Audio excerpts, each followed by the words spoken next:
Welcome to the Best of Bumper to Bumper with Dan Barreiro podcast. I'm Justin Gard. This Best of podcast is for Tuesday, May 26th. If you'd like to listen to the entire show, it's available on this very same channel. We'll hear from Nanne coming up in just a little bit. It's Tuesday, which means Louie, no legend this week because we got some breaking news in the NHL that they have put together their return-to-play plan. They have agreed on the return-to-play plan if and when they agree to return to play. So kind of complicated. We'll get Louie's thoughts on that. 24 teams, 12 teams in each hub city. There'll be two of those, in Minneapolis and St. Paul, maybe one of those hub cities. But we started the show and spent a lot of time today on the tough news out of Minneapolis, the tragic news, really the infuriating news out of Minneapolis. George Floyd, Minneapolis man, killed while in custody of Minneapolis police. 4 police officers were fired today. Both mayors, Melvin Carter and Jacob Fry, got in on it. The FBI is now involved. It is an international story for all the wrong reasons. We talked to Paul Blume Fox 9 about it because he's been covering it all day. We'll hear from him in a minute. But Dan opened the show talking about the terrible A-section news today. When COVID-19 becomes the other secondary story, that is not necessarily a good thing, leader, because you'd like to think, well, if it's becoming a secondary story, perhaps even for a day, perhaps it means some encouraging signs are out there regarding our COVID-19 winter of discontent. Well, there are mixed signs in that regard, but there's certainly nothing in this case comforting about the fact that for at least a day or several hours, the discussion will be centered elsewhere because the story that has taken over front and center is horrific.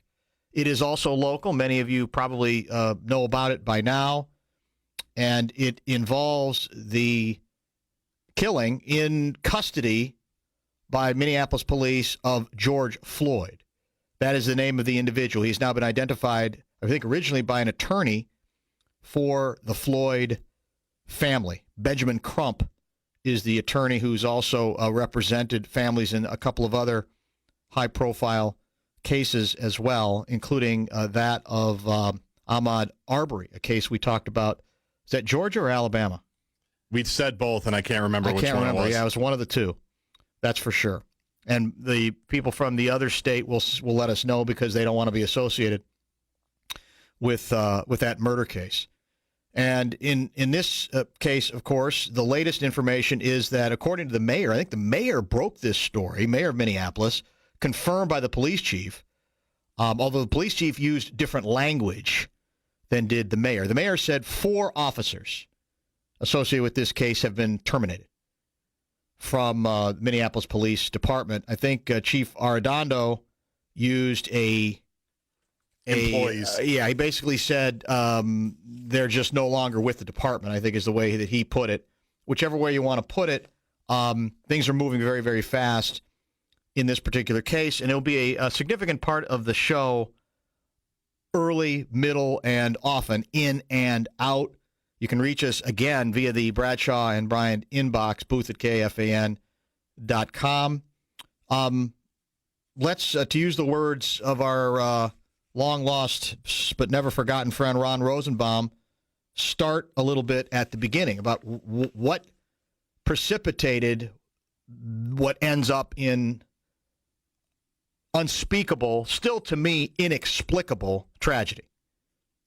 8 p.m. Monday, this is according to StarTribune.com, 8 p.m. Monday, police called to investigate a report of an individual attempting to pay with a counterfeit bill at Cup Foods on Chicago Avenue, 3759 Chicago Avenue. They find the man matching the suspect's description on the hood of his car, apparently. That's according to at least police and scanner audio posted online.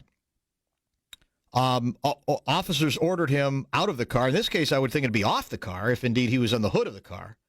But in any case, they take him into custody. That's according to a police spokesperson. Body cameras were indeed turned on. As this is taking place, incident streamed by a bystander on Facebook Live, where it has been watched over and over and over again. There is, I believe in the police report, some suggestion of, at least at some point, resisting. Is that not correct? Right. Arrest.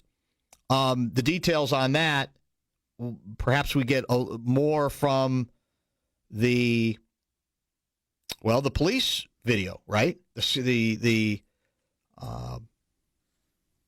body cam. The body cam is the term I'm scrambling for. Exactly right.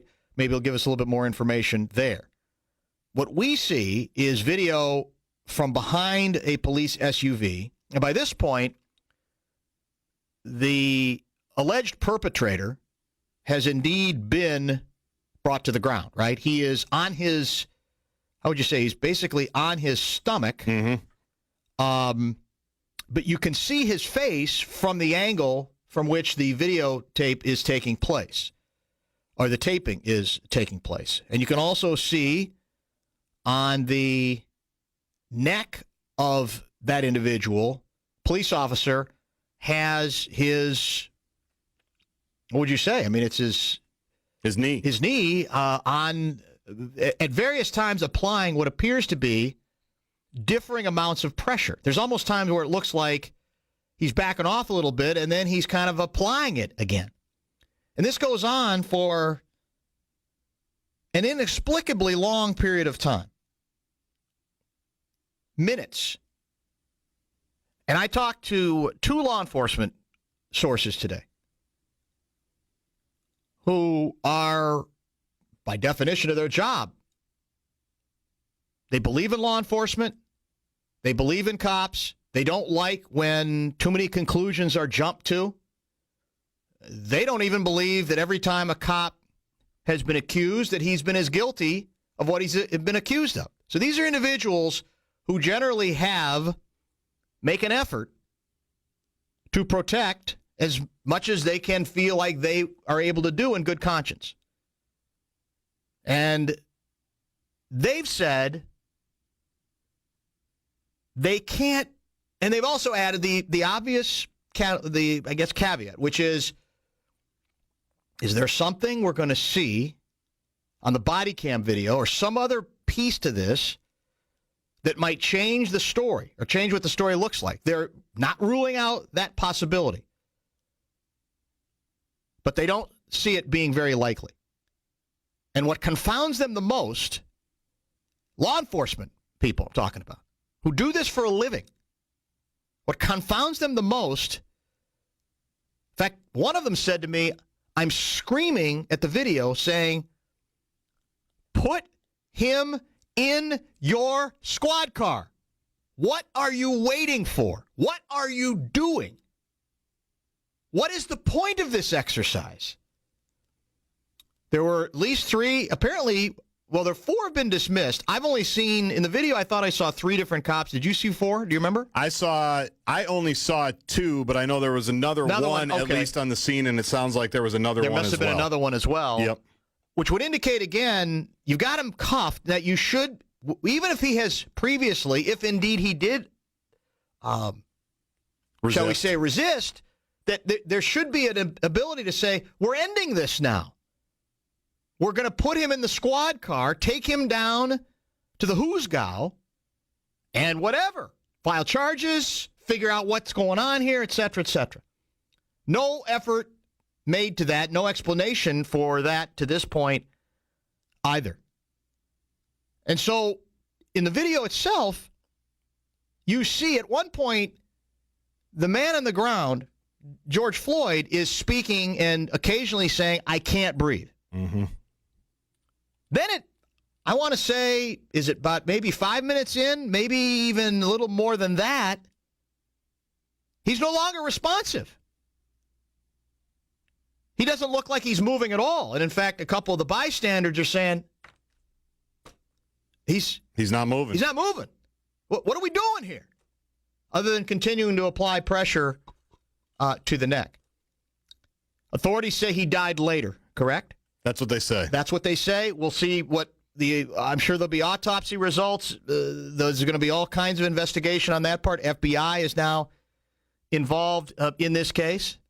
Anybody who listens to this show for any length of time knows that I have not always come to the conclusion that the cops were as wrong as others have. Try to go case by case. Sometimes we fail. I'm sure we do. But in this case, in particular, I don't see anything that shouldn't make every person, regardless of color, beyond infuriated.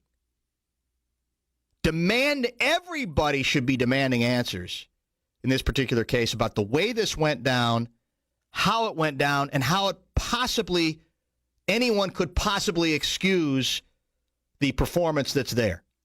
And again, maybe there will be something else. We like to say, follow the story. We'll try to follow the story. But when I have law enforcement people scratching their heads and going, this is horrific. And you know what they're saying deep down, too, beyond that? They're saying we're screwed again. The cops. It's not fair that generalizations are going to be made on all of us, but that inevitably, with this kind of case, where there is it appears on the surface far less open to interpretation, they go, we're all going to suffer, we being the cops, we're all going to suffer as a result of this. I had one suggest that he wonders whether leadership is going to be able to stay in positions of leadership, that there might not be a need to clean house. Now, what does clean house mean? I don't know. We've kind of done that before.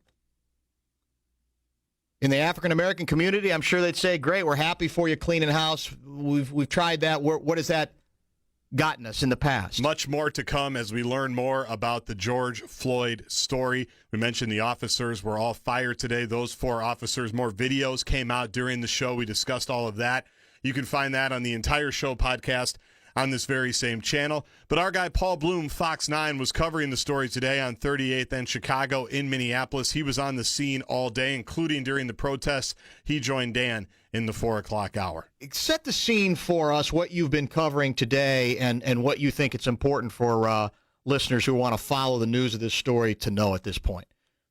And then so many angles reverberating out of that incident last night. Dan, thanks for having me on. So I am right now a couple blocks away from 38th and Chicago, the scene of the incident, which has been a spot that protesters, community organizers have kind of descended upon throughout the day to be heard, to share some communal grief, no doubt, and to protest, frankly. And we are gearing up for a 5 o'clock sort of official protest where the crowds continue to descend.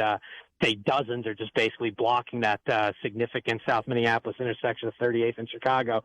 So that's kind of the current scene on the ground here. But so many things have happened. Personally, today, obviously, Fox 9 reporters kind of digging into every angle. My personal angle was digging into George Floyd. Who is he?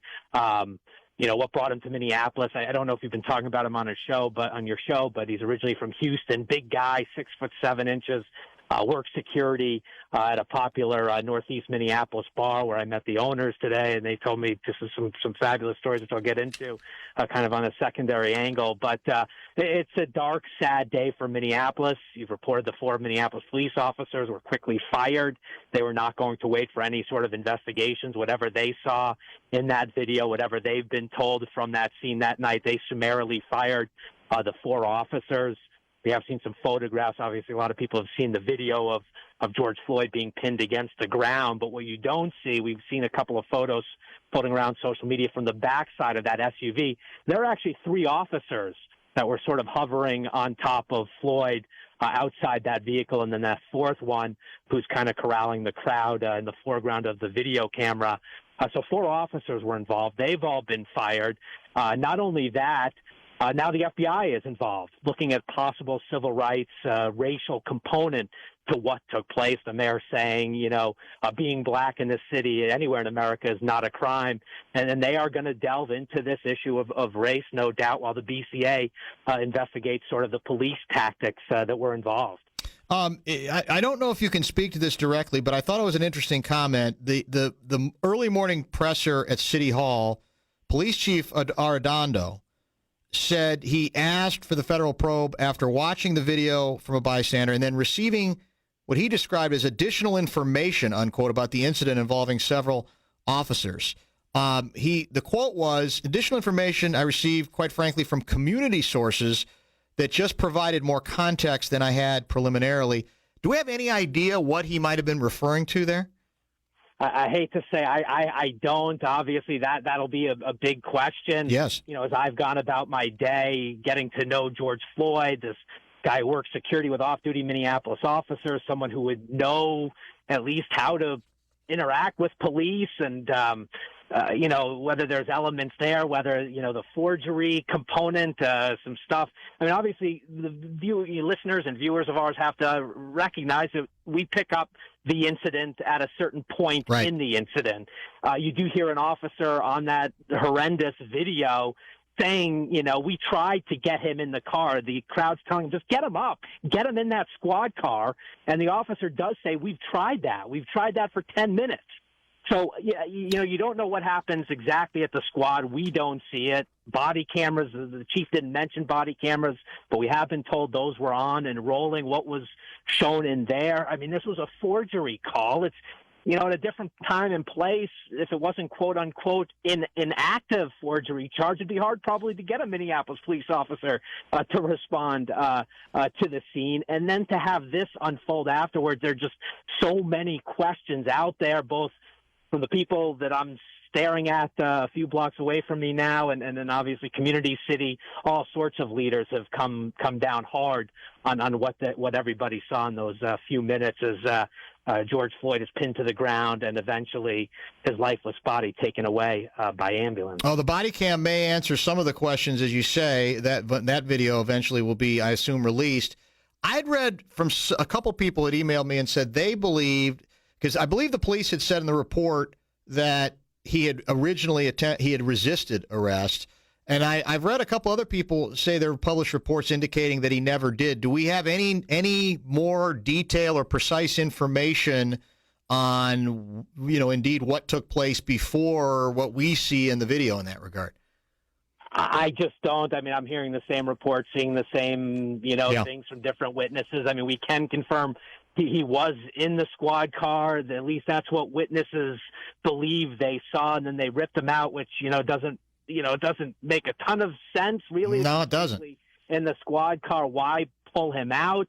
But again, in that, if you parse down those 5-6 minutes of video that's posted on Facebook by Darnella Frazier, that bystander, you do see the cop, you know, say that we tried to get him in the squad for 10 minutes. So if he's being forthright in the moment, the heat of the moment there, that does lead you to believe that something happened to them to want to sort of control the situation. Now, I've talked to a couple people in law enforcement who, of course, including the lawyers who've now, you know, been retained in this case because there was a legal fight ad.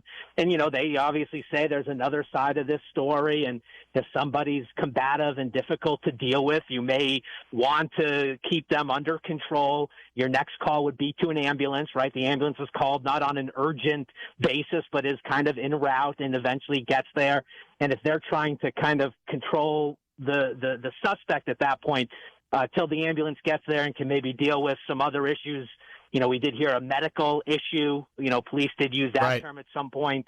You know, are they thinking they're just kind of keeping him, you know, not sedated, but kind of keeping him under control until the EMTs get there? It's just, you know, there is going to eventually, we're going to hear from the other side of this and what force or what pushed those officers to do that. Again, we see the one with the knee to the neck, but then there are two others on the back side of that SUV, at least according to photos that we have seen surface from other witnesses.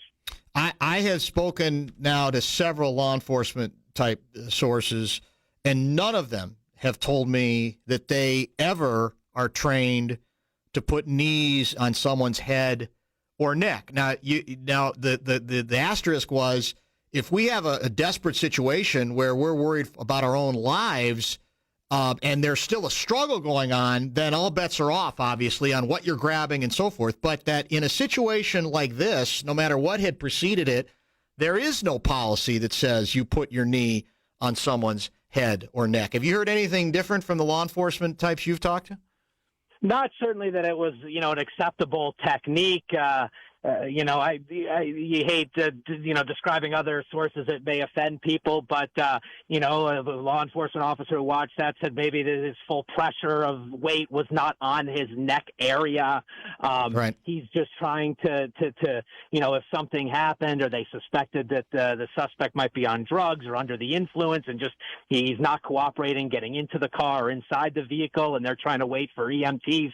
Some type of thing is needed. If the guy is as big as, we're told 6'7", all of a sudden perhaps your tactics change. I don't think anybody watching that video says that's smart. And then you hear him begging to breathe, to get off. His stomach hurts, his neck hurts, and nothing. And obviously the crowd, you don't know how that fits in with police officers making these decisions, but you hear from community activists and folks in the neighborhood, and it's sort of, no matter how you look at it, this does appear to be a lack of respect for humanity in those moments, and not listening to a man in distress who needed help, and none of those officers did anything about the situation, not just the one with the knee to the neck, but the three others who were sort of, responding to the scene as well. What else did you learn about George Floyd? Well, sounds like a cool dude, right? He comes up here from Houston, apparently has some friends up in Minneapolis, doesn't really have family, so there was no sort of first person. We grew up with George. We heard him call Big Floyd and Floyd. He worked for years at a pub at the Conga Latin Bistro up in northeast Minneapolis. The owners there loved him, said he'd been there 4 to 5 years working security, helping out at the bar, and not just an employee, a friend. The couple, husband and wife, also own a duplex in the West Metro where he was a tenant. He was a tenant of theirs, and they saw him a week ago to pay his rent.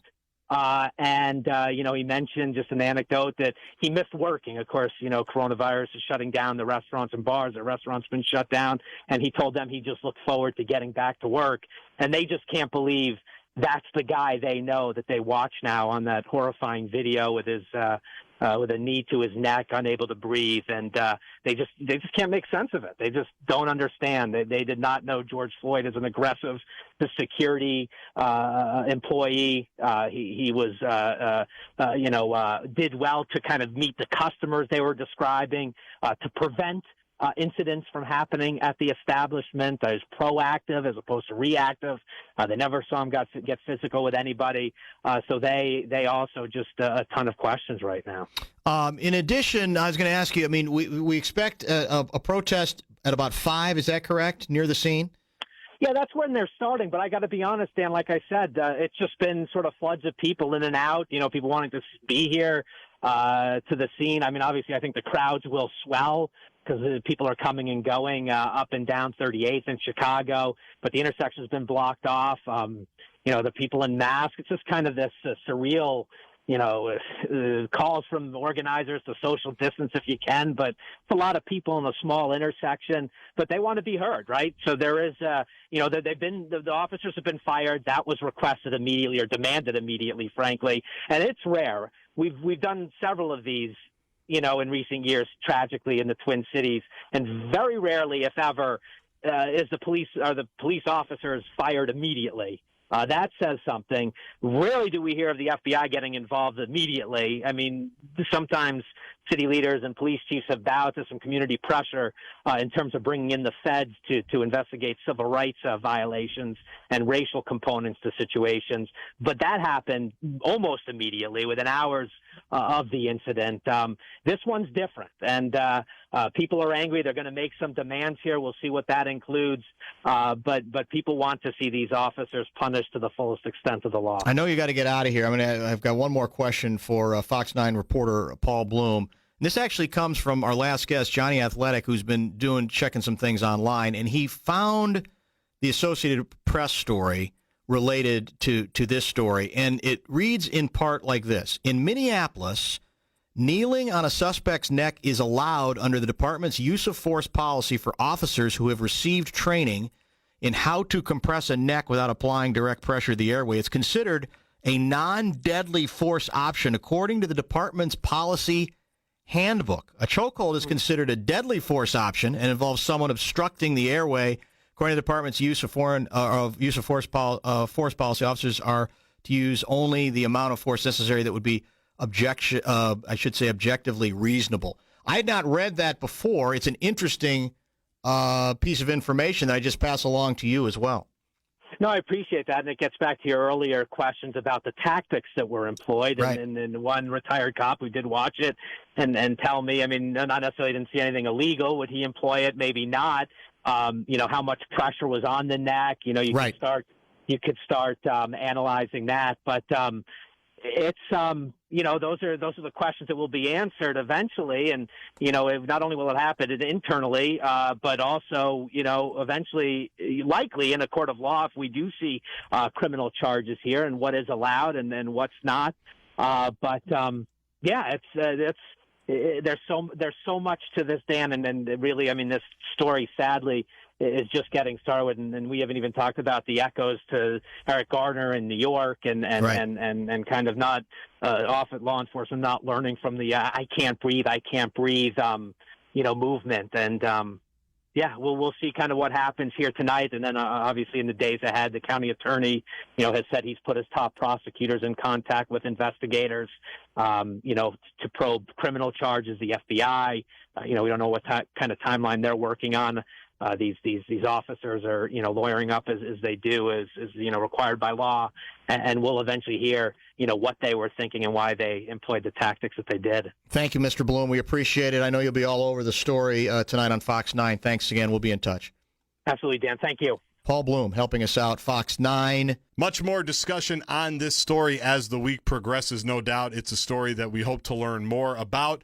Hopefully there are more shoes to drop when it comes to punishment for the officers. All of that will be coming down, and we will be covering it each and every day. Let's wrap up the show. It's Tuesday, which means Nanne, Luigi. No legends with Louie this week because we've got some breaking NHL news. Let's talk to Louie about it.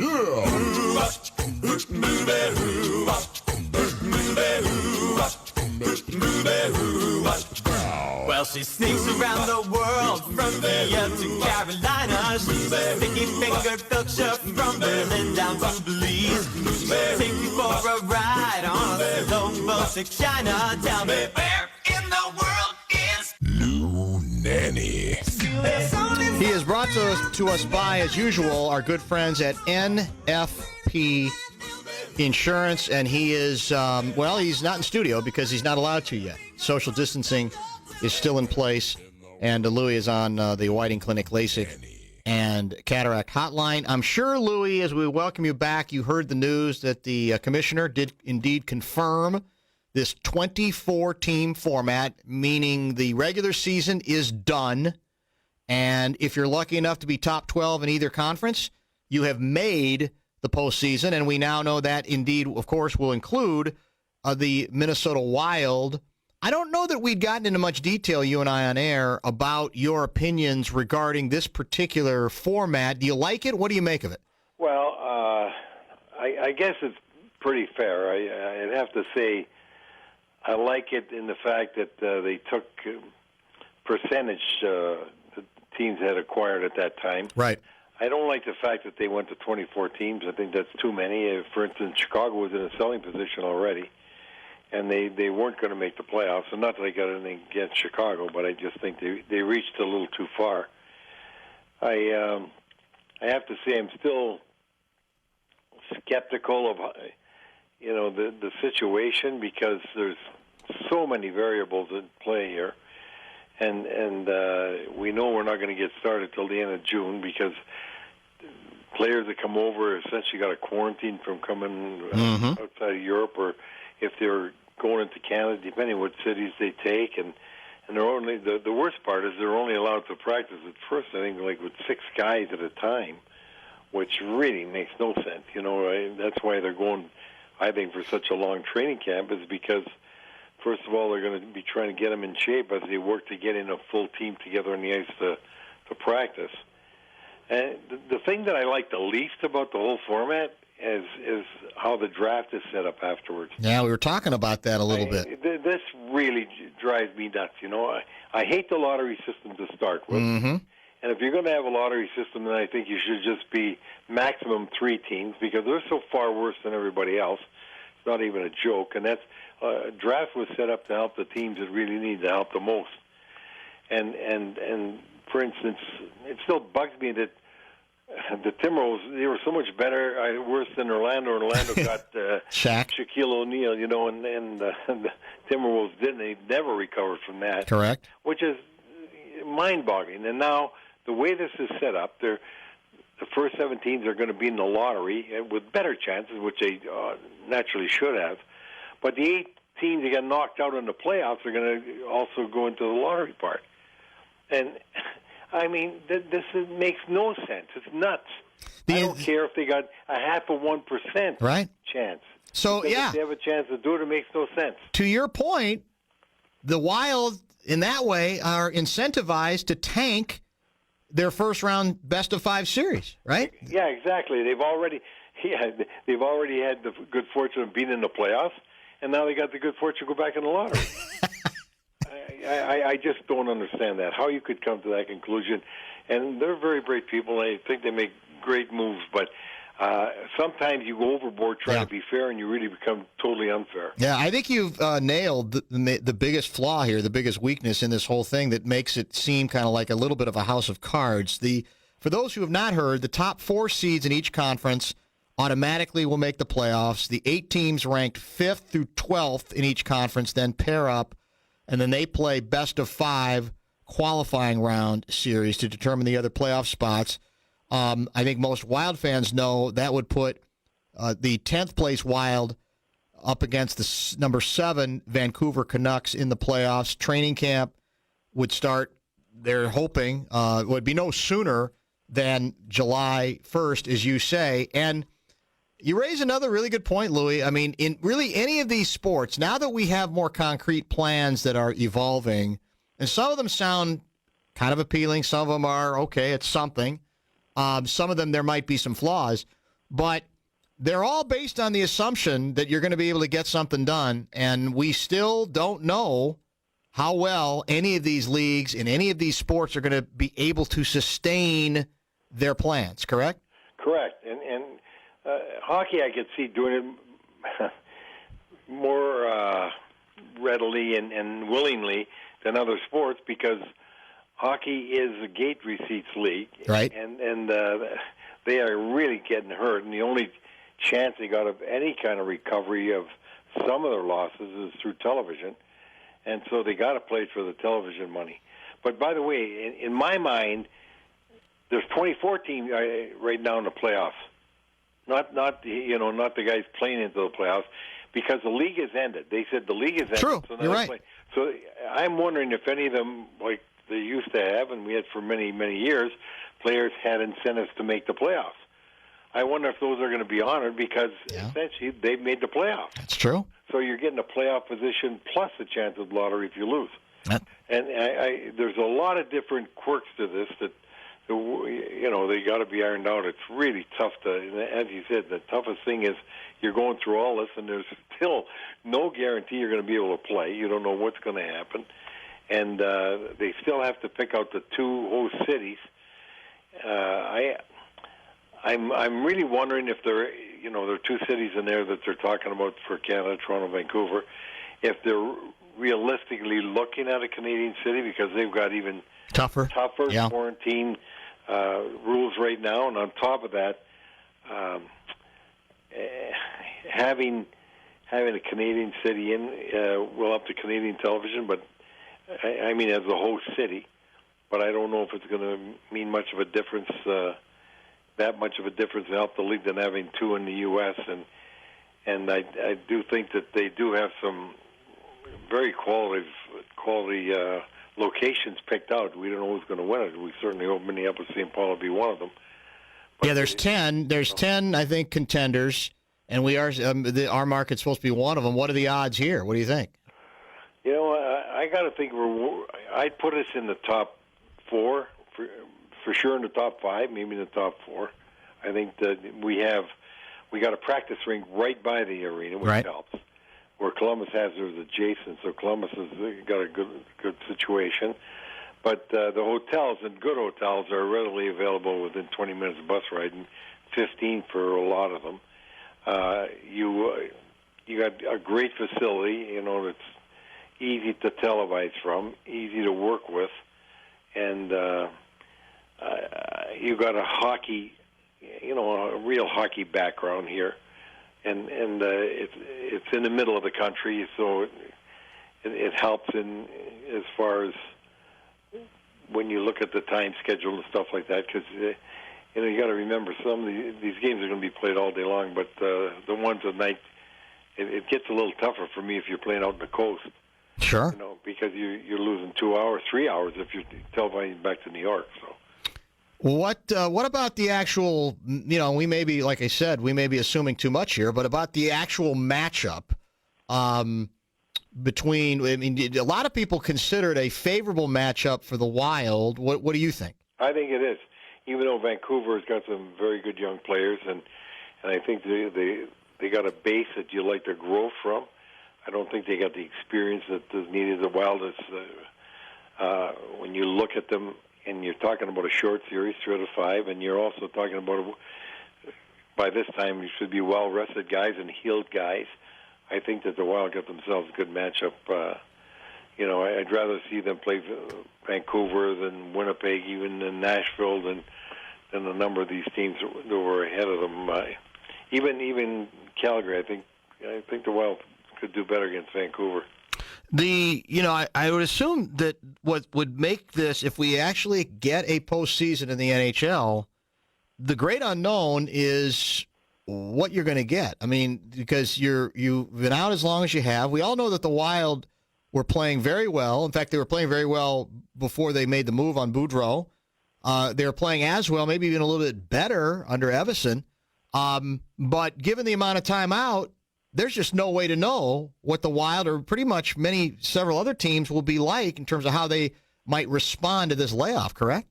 That's right. One of the things I want to tell you is a great big wild card.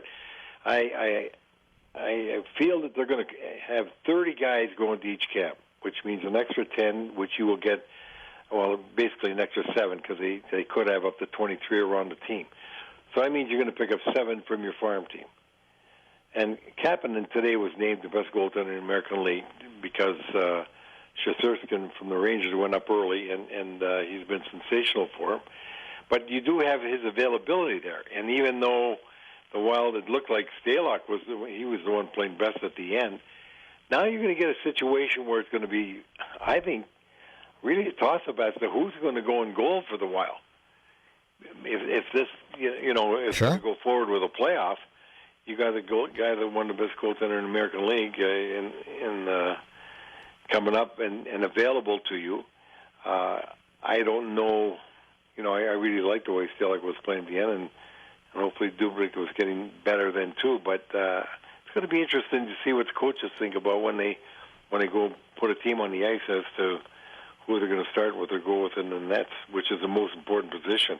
Yeah, it's very true. It's a very there's so many variables. By the way, for the record, I think the commissioner today said an outside chance that the finals would be played rather than the hub cities might be played in the cities of the two teams that are in the finals. He didn't say that was a certainty, but there might be some hope that would take place. They would be able to finally go back to home ice arenas as well. Yeah, that's what I thought I heard as well, and I do believe that's what they'd like to do. And it'd be interesting when you start talking about the playoffs. Now, you might be going till August, so who knows whether you're going to still be socially distancing at that time or what the situation in the country is going to be.